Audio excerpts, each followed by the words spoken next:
proven guilty in a court of law. Proposed fines are exactly that, and they are often litigated, reduced, or vacated. We use available public records, news accounts, and press releases. We cannot warranty or guarantee the details of any of the stories we share, since we are not directly involved with these stories, at least not most of the time. Enjoy the show. This show is brought to you by Safety FM. And from the border of liberty and prosperity and the highway to the north, this is Safety Wars for Thursday, September 7th, 2023. How's everybody doing out there? Like I said prior to the intro here, we had some technical issues last night. I wasn't really happy with the way things turned out, so I just decided we're going to scrub it, forget that it ever happened, erase it from our memory. Right? And then we'll just redo it. That's the advantage here. There was no amount of editing that would have fixed that. So I got in, I was completely hydrated. Was not a good situation. Drinking water and carbonated water, and regular water, and iced tea, and everything else, not get rehydrated.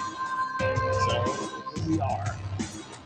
Anyway, I want to give you high quality programs. So I have a couple of announcements to make. Let's see if I can do a share screen here. We updated our website, safetywars.com, the website for the program.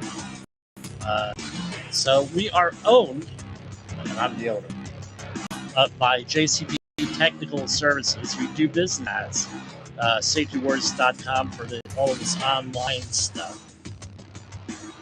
And we decided to really upgrade our website here. So this is at safetywars.com. Upper left-hand corner, you have the different platforms are on, links to those. And like I said, there's a War for Your Safety. You're all on the front line. Some of the other stuff, about me, is this. So if you're a current client, you could go in and we'll be invoicing you through the website, depending on the work out there. And you can pay through the website. You can schedule now with us, and we have a couple of different options here.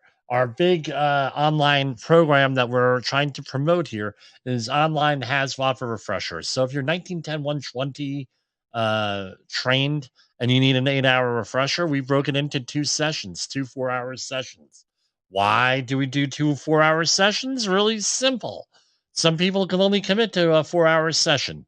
And of course, if you call us up and 845-269-5772 or Jim at safetywars.com, we'll work around your schedule, whatever that is, if we can.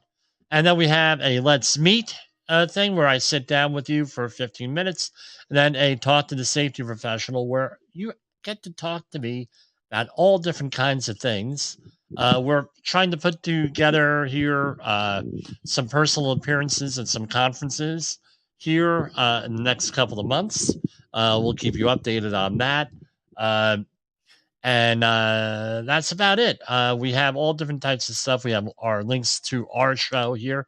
If you're watching this, you know where you're getting it or listening to it on there. And we have video channels and everything else. And if you want to send us a file for some reason, who knows? I don't know. I don't make this stuff up. I just tell them what I need. I think they did a pretty good job. But again, safetywars.com. Give us check us out. Get in contact with us. We're on all different types of social media platforms, things of that nature. So, you can get in contact with us there. That's enough of that. So now you're going to say, okay, paperwork. You safety guys are always worried about paperwork, documentation, that whole thing. Let me explain it to you this way. Right? We have the disaster cycle here. Let me put that up here.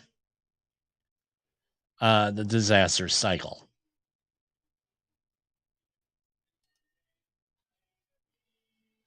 And if you recall from last night,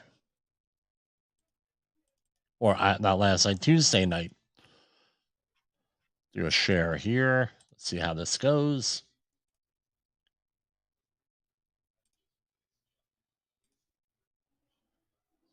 Hold on here. Again, this is all live, not pre-recorded. So we saw this from last night, the disaster cycle. So you have, and we have the left of the bang and right of the bang we had gone into. When you get right of the bang, right, and down the line into your response and recovery and the mitigation also, you're going to need paperwork. And if you don't have the paperwork, it's going to be like a disaster all over again. You know, trying to recover documents, and I'm not no personal effects. It's a nightmare. And the other thing is this: when you're responding to a disaster, that remember, disaster is not only fires and floods and earthquakes and hurricanes and things of that nature. It's also medical emergencies. You're going to need paperwork with that. It's going to be like you're reliving the disaster all over again because you don't have your groove node together. Just the way it is. And if you don't know what groove node is, you could Google it. It's Polish. And that's the bottom line. And we developed my family, because we we manage medications for 3 different family members. We have a piece of paper that we use that whenever we go to the doctor, whenever there's an ambulance called, whenever a home health worker comes in, visiting a nurse, someone from the insurance company. With my mother, someone comes in from the insurance company every year and does an audit on what her situation is and everything else. We developed paperwork for that. So I'm going to share that with you right now. While we're setting that up, let me go to a commercial here, and I will set that up. In the professional safety community, communication and planning are just a few keys to your program's success. The question many practitioners have is where to start. Dr. Jayallen, the creator of the Safety FM platform and host of the Rated R Safety Show, has built a global foundation to help you along the way. Go to safetyfm.com and listen to some of the industry's best and most involved professionals, including Blaine Hoffman with the Safety Pro, Sam Goodman with the Hop Nerd, Sheldon Primus with the Safety Consultant, Jimpoesl with Safety Wars, Emily Elrod with Unapologetically Bold, and many others. As individuals, we can do great things, but as a team, we become amazing. Dial into safetyfm.com today and surround yourself with a powerful force of knowledge and art.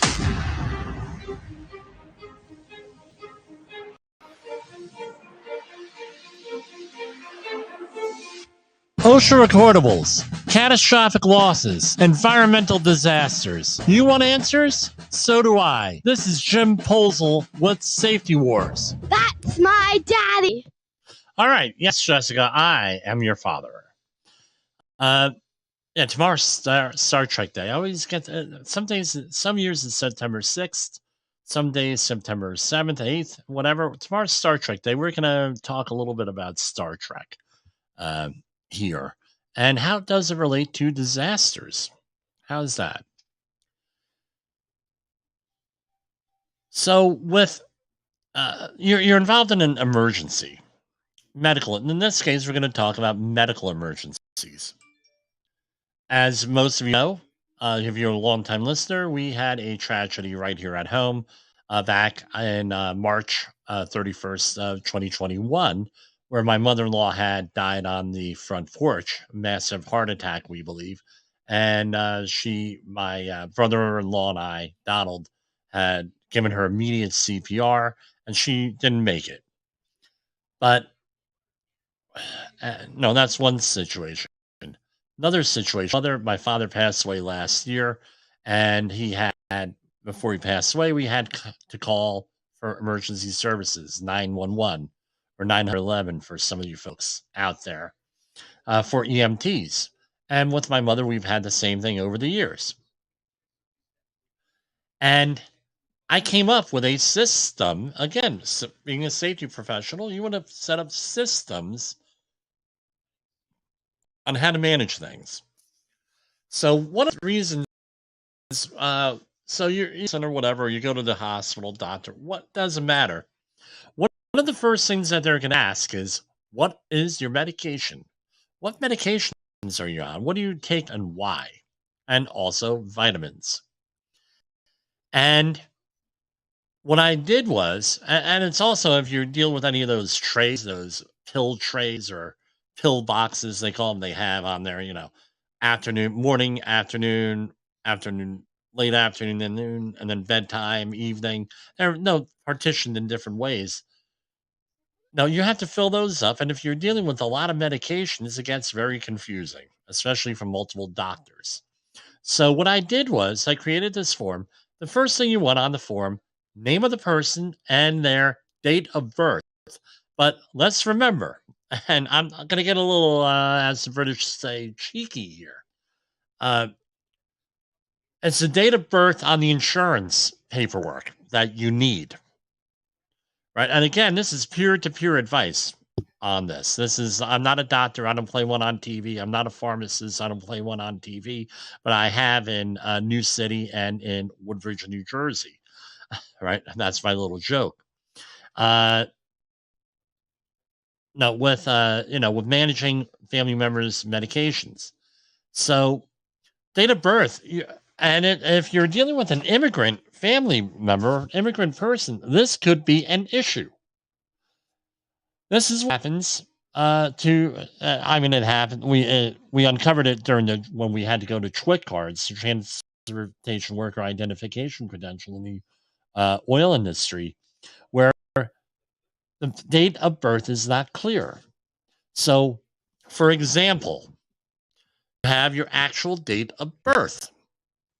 Then you have the date of birth of when that so often gets recorded as when you register the baby, when you go for the birth certificate. In some countries, especially before 1950 in Europe, and especially before World War II, half of the ID documents that we would use for ID have the date of birth. Half of them have when you register the birth, and a lot of them have the baptismal date. So you can have three or more, and there's a fourth type of situation. You can have three legitimate things going on, three different birth dates. The other thing that you could have going on is the fourth situation is on the immigration paperwork. And back in the day when you had ships transporting people versus airliners, and trains transporting people rather than airliners, what ended up happening was the immigration, you let's say that your kid is 13 or 14 years old, but they could pass for 11 or 12. You're going to tell the people, on the immigration, they weren't checking then. Yeah, the kid's 11 years old. Yeah, but he looks 13, 11 years old.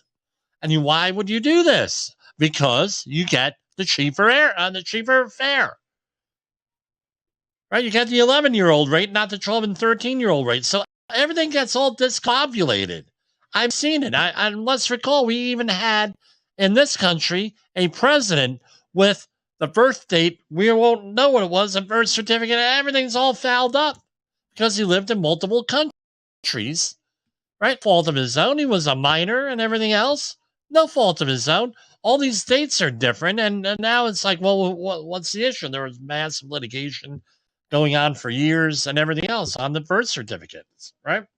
So when I heard this happen, they said, and the people I worked in politics, well, Jimmy, what's your opinion? I said, you think he's the only one with an issue with birth certificate? Half of the immigrants in this country have problems with birth certificate, let alone what goes on in this country with birth certificates. For example, in Hudson, New Jersey, for like 30 years, you weren't allowed to produce a birth certificate in Hudson County, New Jersey, because there was some fraud going on, a little under the cover kind of stuff, deals with birth certificates, people selling them there out of the clerk's office. I believe it was Hudson County. And they had all different dates and things. You don't think this happened ever? This is a very common thing. I said, you're not going to get anywhere with this. True, not true, I don't know. But you're never get, because believe me, this is a very common thing for birth certificates to be wrong. Now you're going to say, why am I ranting on birth certificate? Believe me, this is a problem. Because if you do not get this right, the date of birth, if it's not consistent with the insurance paperwork, it will take approximately 1 year to straighten out the billing. The hospital doesn't want to hear nothing. Zero. Nada. And guess who's liable for all those bills? Even if the hospital makes a mistake, who's liable for all those bills? Not the person in admissions. You are. Believe me, I've been through this already. You have to make sure that date of birth and that person's name and what's on that insurance policy. You have to have that on there. Critical. I mean, I've had people come, having to straighten out. I've heard not only in my family, on that side of it, $250,000 bills for hospital bills. They got straightened out and they're all taken care of. But it's a nightmare to deal with because why? Everybody's dealing with a machine and a computer, and whatever the computer says is what they're going to do. There's no discretion. There's no common sense. So this is where it's critical. So you want to save yourself about 2 years of heartache? Make sure you get that one right. The identification information, date of birth, name of the person. Then I go through here and I fill in what the medications are taken and their dose and everything else. Now you're going to say, well, Jim, you have this information twice here. You have it here with this, what the medicine is, but you also have it here on the right-hand side. I guess it's on the right-hand side of the way you're looking at it. Drug and vitamin dose and frequency. I had to add that section in there for a big reason on here. And that is with when the doctors and when the home health aides and when the nurses and when the hospital starts entering in their information into their computers, that is the order that it goes into the computer. They want to know what the drug is, what the dose is, and what the frequency is. That's what they want to know. All right. And you're going to need to know, makes their life easier. There's less chance of mistakes happening. Then you have different notes. There may be different notes here. For example, the person may be taking medication that's not in here. It may be on like an as-needed basis.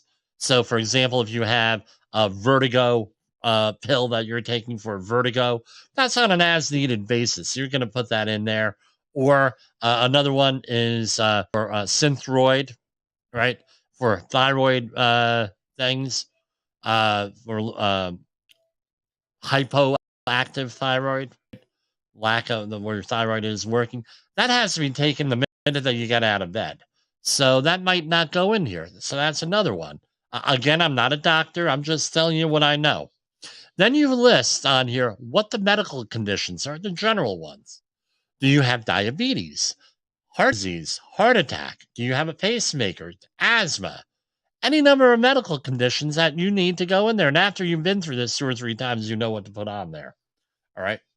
Then you go into the medical conditions. Then you list what the medication is, which doctor prescribed it, and at the bottom you put down the doctor's and everything else on there that you would need, who the doctors are. And what is it? Name the medication, who prescribed it, which doctor prescribed it, Now, this is the other thing where it goes into this. What is it for? What's that medication for? Now, you're going to say, well, if it's heart medication, it's for heart issues. Not so fast. Doctors are able to prescribe medication off-label, meaning that it is approved for one condition, and now you can use it for a different condition. The classic example are metoprolol tartrate and metoprolol succinate. And there are other beta blockers out there that deal with blood pressure and heart rate, and they're given as a prophylactic, a preventative for additional heart attacks, that sort of thing. Those are often used in psychiatric applications. So, for example, someone could be on a beta blocker, and for anxiety. So you need to know, well, what's it for? Why are you taking this? And again, this is the other reason that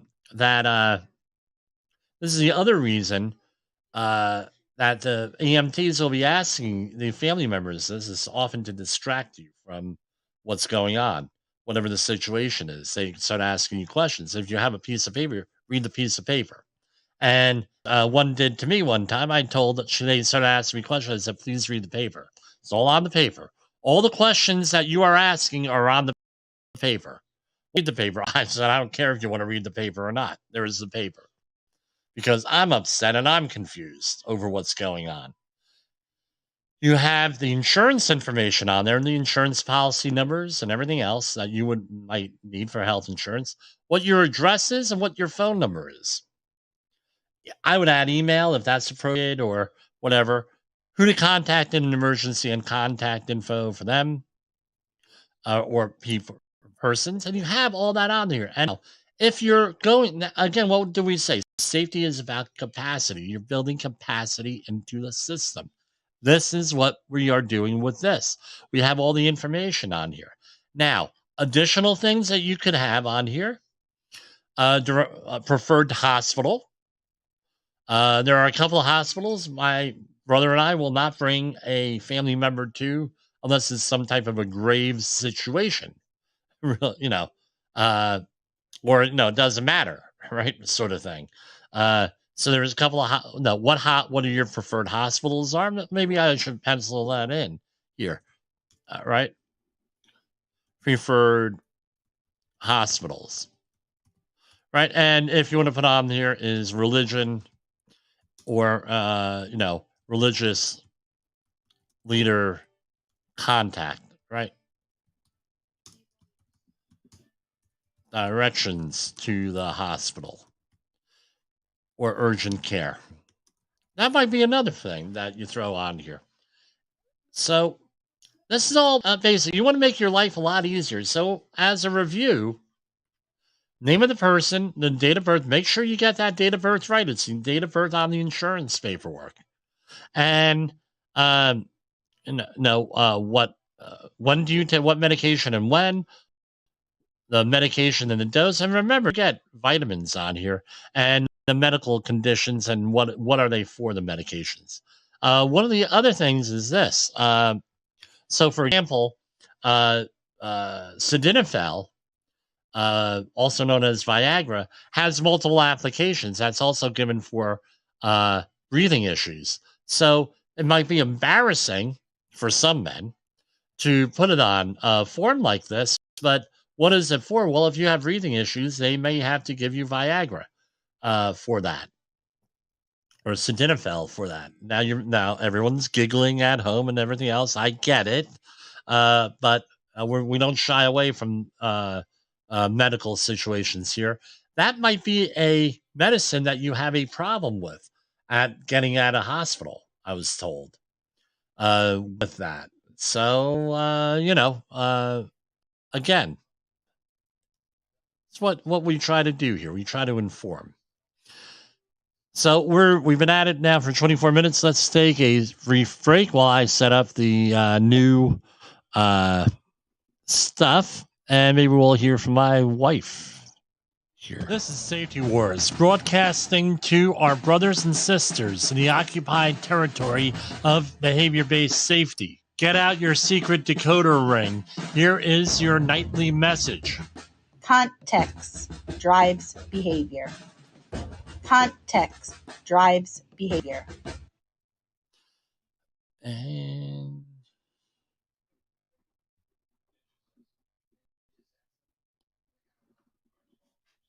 is your safety training old, stale, and hackneyed? Is your safety trainer still preaching a warped version of behavior-based safety? How about safety training that actually addresses your hazards in your places and is not standardized baloney from 25 years ago? Contact the Safety Wars team at safetywars.com or call Jim Poesl at 845-269-5772. Remember, if you're receiving this message, you are the solution to unsafe workplaces. OSHA recordables, catastrophic losses, environmental disasters. You want answers? So do I. This is Jim Poesl with Safety Wars. That's my daddy. Now, everyone here is going to laugh, and I have a thing for non-alcoholic beer. I really do. I'm trying to get these folks as the sponsors, so I'm not going to mention the name.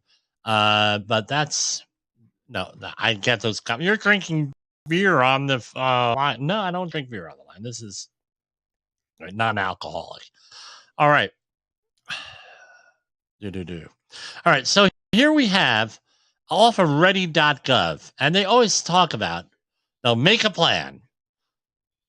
Again, we're going to go through some of the things in the paperwork for this plan, but this is in the overall thing, right? On a plan, putting it one together. So what do you do? How will I receive emergency alerts and information? What is my shelter? What is my evacuation route? What is my family or household communication plan? Do I need to update and my emergency preparedness kit? So I always make it a point every month, like they used to have with the old-fashioned smoke detectors, replace your battery every time you switch back the clocks. I do the same thing with the first aid supplies in the house and like medical supplies. I mean, like whether it's aspirin, stomach upset, Band-Aids, every 6 months or a year, I go through everything. I clean everything out. I just did it this past weekend. Yes, I have an exciting life, right? I mean, you know what what I've been going through lately. So I make sure, as a man, I need a nice mundane job. Let's go through the first aid kit and all the medicines in the house. Great idea, honey. I think I'll do that. What could go wrong, right? So what do you? Different things you gotta consider here. So, for example, different ages and the members within your household, responsibilities for assisting others, what locations are frequented, where do people hang out, dietary needs, medical needs, including prescriptions and equipment. We just went through that. Disabilities or access and fundamental needs, including devices and equipment. Languages spoken, cultural and religious considerations, pets or service animals, households with school-age children. So if you go here, this is ready.gov/plan. They have links to everything else here. So they have here, and I think that they were listening to this program because they just updated this today. Last updated today. Now, I don't feel comfortable putting this into on the internet. So what I would do is probably print this out or make up my own form. Household information, what the home number is, what your address is. Again, in an emergency, people forget, especially if they get separated, people forget where they live and they're under stress. So, for example, let's say that you have an elderly person who has cognitive issues. They may not know where they live. So if you get separated, you might want this information with them, what the household name is, right? Information. Family members. Who are the family members of that person? And the people in your family. What are their contact informations? Social media. There, right? We wouldn't have had to think about that 15 years ago, but we put it in there. Important medical information. What are the schools, childcare, caregivers, workplaces, that sort of thing? Emergency hotlines, websites, emergency contacts. Who are they for the family? Emergency meeting places. That's an important one. Designate them. Is it a neighbor's house? Let's say you have a second home somewhere. That might be a meeting location, right? So what we try to do in the disaster under when we train people and is that you have a primary, secondary, tertiary place, and you got to choose them wisely. So if you have a local emergency like a fire, that might be like, hey, we're going to meet at our neighbor's house across the street. If it's something bigger than that, hey, we're going to meet at the library or the police station or the fire station because that might be a good place where people meet during an emergency. I was trying to for years to get churches to get involved in disaster planning. Didn't go so well, and they still don't want to hear about it. Believe me, no, they don't want to hear about it. Their synagogues are a little bit better at that. My friend Tony was involved in after some anti-Semitic attacks in our community. Was involved in planning at that sort of thing, security for synagogues and prominent Jewish leaders. But with that in mind, that might be a thing. Synagogue, church, school, emergency meeting places. What happens in your community? And the third thing is if you have another one, if you have a second home or a relative living in another town or nearby, what have you? Hey, we're all going to meet at Aunt Mary's here, and you talk to Aunt Mary, and you might have some of your backup information here that we're going to go over at that place in a secure location at your second home at a secure location. Again, you don't want to get into a situation where you're trying to recover from a disaster, apply for FEMA aid and everything, and not have all this information with you that we're going to go into. Alrighty, and let's not forget the animals, veterinarians, and things of that nature. Now you have a safeguard critical documents and valuables. So again, have an inventory of your household documents, contacts, and valuables. What are you looking for? Vital records. Marriage, divorce certificates, adoption, and child custody papers. This is all on ready.gov, by the way. Passport, driver's license, social security card, green card, military service ID, other stuff, pet ownership papers, and ID tags. That's what I did not consider. That's an important one because animals get lost in a disaster. The next one here, financial and legal documentation. What are some of the things you might need to have on here? I'm getting a time. No, looking for a time here. We're at 33 minutes into this, almost 34. Housing, lease or rental agreement, mortgage, home equity line of credit, deed to the house, vehicle loans, documents, VIN numbers, registrations, and titles. Other financial obligations, utility bills, credit cards, student loans, alimony, child support, elder care, automatic payments such as gym memberships. You'll need that information because you'll probably have to cancel them. Any type of financial accounts, including checking and savings, debit cards, retirement and investment accounts, insurance policies, homeowners, rental, auto, life, flood, appraisals, photos, and lists of valuable items. Sources of income, pay stubs, government benefits, alimony and child support, tax statements. Now I find that the accountants all have these on file, but I would still have a hard copy somewhere. And estate planning, meaning wills, trusts, powers of attorney, that sort of thing. Different medical information. I think we went over all of that just now. So the thing we did not go over are like lists of medications, immunizations, allergies, prescriptions, medical equipment. That's probably some stuff I would add to our document here.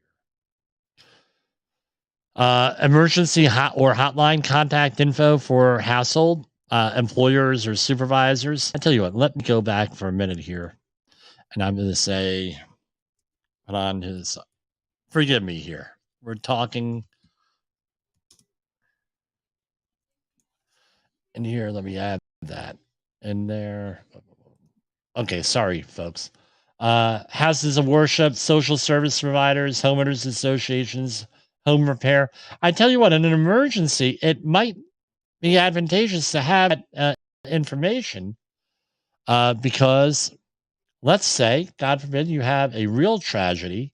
What might you need? You need a minister, rabbi, priest, imam, something like that. No, especially if you're Catholic, it's extremely important to have the last rites written. So that may be something that you want to do. And also, a lot of churches have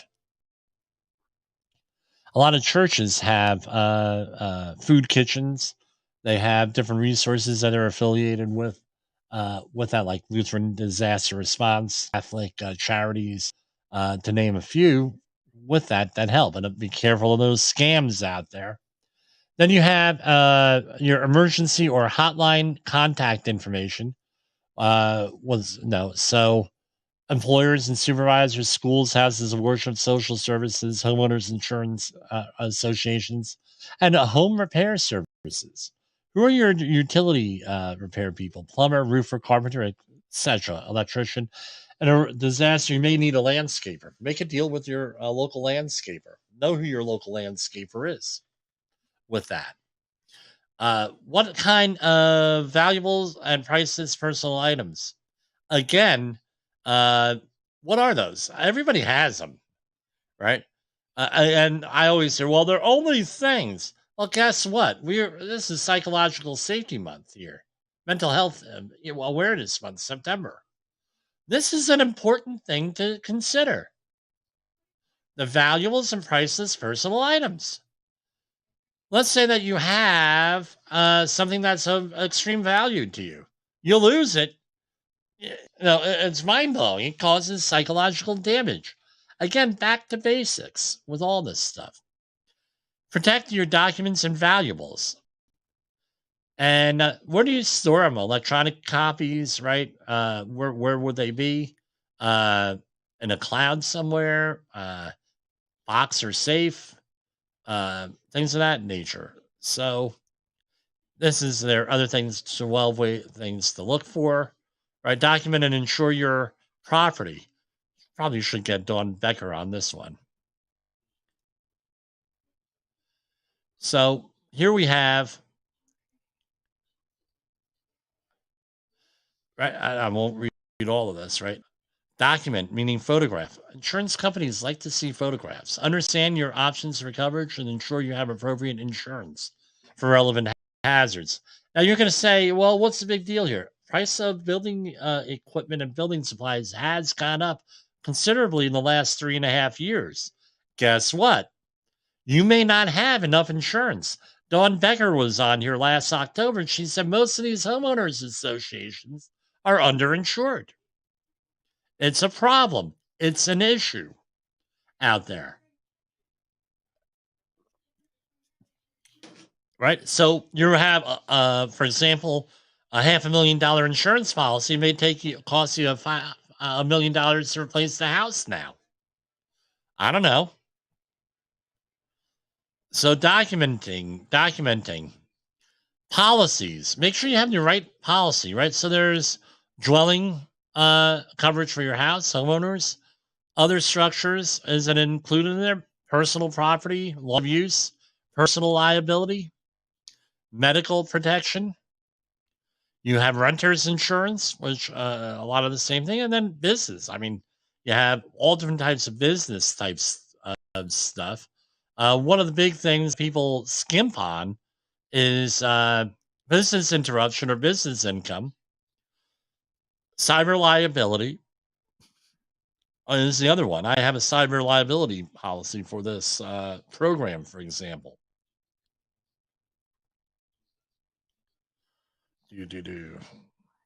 Flood and earthquakes.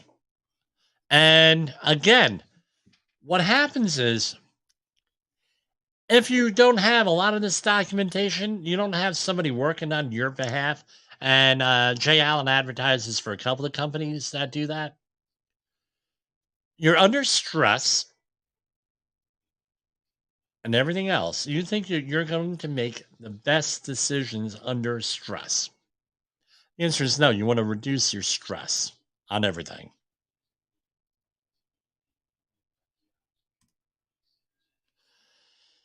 Right. And then this is, 12 ways to prepare. And we'll go through the sign up for alerts and warnings, whatever is appropriate on your phone. Is usually where it is. Reverse 911. Make a plan, save for the rainy day, practice emergency drills, test the family communication plan, safeguard documents, plan with neighbors, make your home safer, know evacuation routes, document and insure property, get involved in your community, and assemble supplies, right? That's 12 different ways. Probably should have started out with that. Now, many different ways of getting alerts. We won't go through all of them because it's a very lengthy discussion. You have the Integrated Public Alert and Warning System, managed by FEMA, the nation's alert system. And then you have Emergency Alert System, Wireless Emergency Alert System, NOAA Weather Radio. All this stuff, emergency alerts, that's all done over the radio. We talked about the AM radio stuff a couple months back. Probably worth going back and reviewing it. Again, just know what's going on out there. Some people, hey, the old-fashioned police scanners might be still relevant. Now, this is another one, commuter emergency plan. Make sure you have a plan for traveling between work and home and other commonly visited locations in case of an emergency. Now, Monday is the anniversary of 9/11. My uncle was one of the people who was evacuating Manhattan on his tugboat during this whole thing, and on some of the other vessels that he owns. That's part of his business. Ken's Marine Service, I'll give him a shout out there. kensmarine.net. You can go and look up the website and for all your emergency response stuff. But anyway, he was mentioning that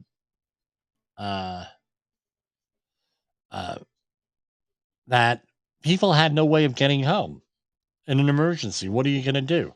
The people who I lived in Hoboken at the time, and the people in Hoboken that I lived with in our apartment building, most of those people worked in Manhattan. And if you could imagine this, you have people that were forced, that couldn't make it to a boat, right? And those are the people, I believe, on southern Manhattan that could make it to a boat, a ferry, or something, get exported somewhere. And most of those people were going over to Liberty State Park or to Staten Island or to Long Island somewhere, Brooklyn, that sort of thing.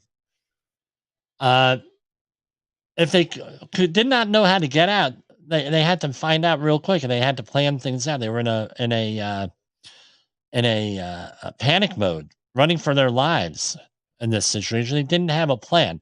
Am I saying they wouldn't have been running for their lives and I'm blaming the victim? The answer is no.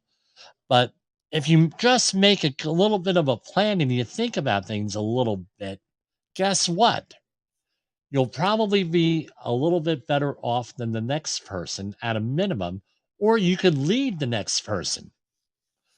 Oh, how are we going to get out of this building? Well, there's a couple of different ways out of this building. How are we going to get home? Well, we have multiple options here. And by the way, you may be in a panic mode where you can't think. So, plan out your escape routes, for lack of a word. Right now my commute's in anywhere. I use a couple of different apps on the phone. I'm not going to mention their names because traffic patterns where I go change almost every day, especially if I'm working anywhere in and around Metro New York City. Traffic patterns may change. I got to check these things. But have a plan on how you're going to get out. right? Which bus, which train, which ferry, driving routes, alternate routes. It might be a good idea to get what we used to call a map, where every car out there back before GPS had a map in there. So, what's my whole point in all this stuff? Got to plan things out. Paperwork. If you don't have the right paperwork, it's going to be one hell of an issue trying to do anything. And that's what I'd like to end with on. It's just prepare, think things out. And for Safety Wars, this is jimpoesl.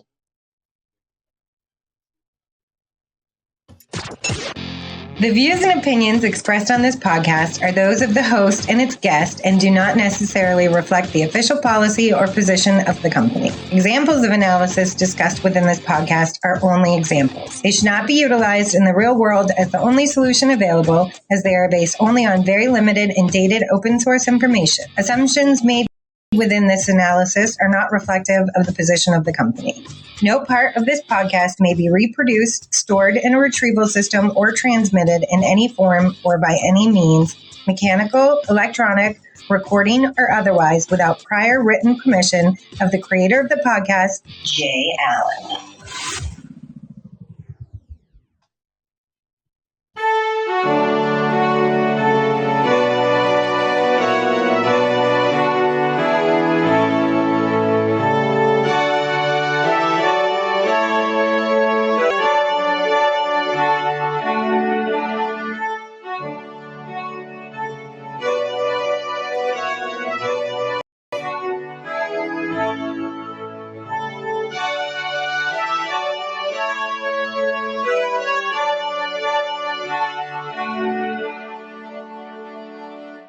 Good night, everybody. We'll see you back here tomorrow. For Safety Wars, this is jimpoesl.